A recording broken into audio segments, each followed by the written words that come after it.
Hey, this is James from All Hail Internal Combustion. I picked up another welder.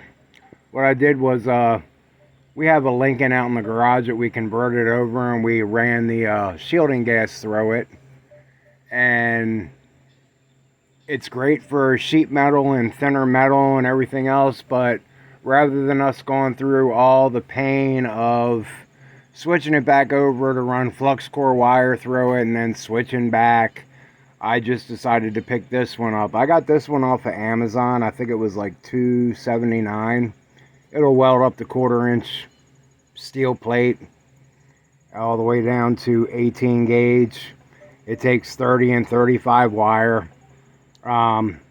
This is something we need around here because we're always doing exhaust work, and it's just a pain to have to lug the other one around. This one's a lot lighter and a lot better. So let's see what kind of crap we got in the box.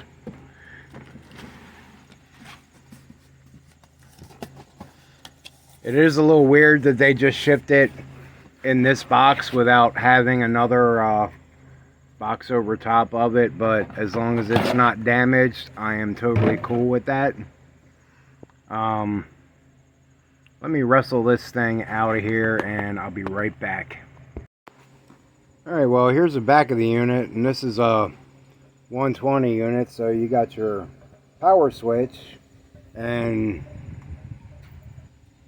this is an extremely thick cord coming off of this thing, way thicker than my other welders, so if they upgraded it, that's totally cool. Now let's turn this thing this way. As you can see, just like how light it is, it's nice. Our other one weighs a ton. So pop the hood on it. There's your spool holder. And on these Lincolns, I'm sure it's the same on a lot of other ones too. You flip that over. That's where you would feed your wire through. And then it would go inside to this little metal tube here that feeds out to the gun. And on these, if you twist this back and pop it off, this is your feed roller. On this side it's 30-35 wire, on the other side it's 25. This machine only takes 30-35 wire, so I want to make sure that this is up so that it lines up with the roller. Then you put your little cap back on it.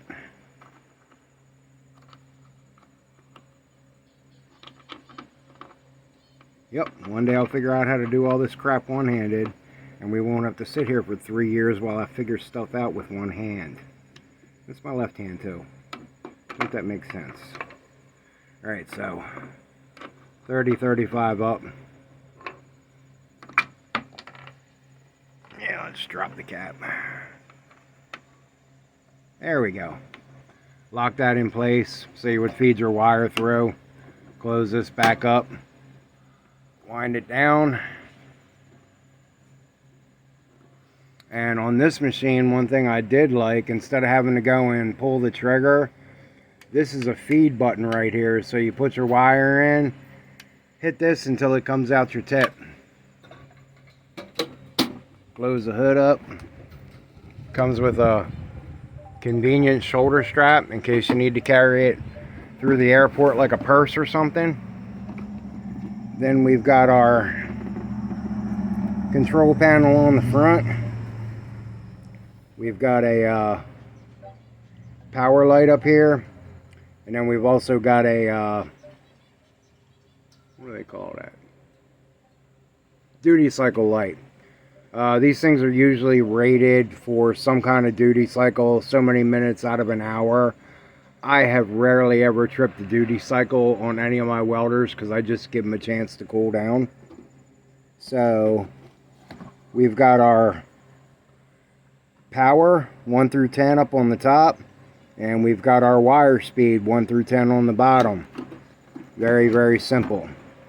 Now let me unwrap the gun and I'll show you that. Now here's the gun on it. Very simple, very basic. Pull the trigger, it welds. This doesn't take any gas or have a gas option to it, so it's your basic tip, and there's your removable tip. What I do when I feed my wire through, I'll take my copper tip out there just so it doesn't hit a dead end and stop, and then I'll feed it back through. And this thing also has a black tip that goes over the end of it, and you can usually find these at Lowe's or Home Depot if you need to get a replacement for it. If not, Amazon. So basically that's the unboxing of the new welder.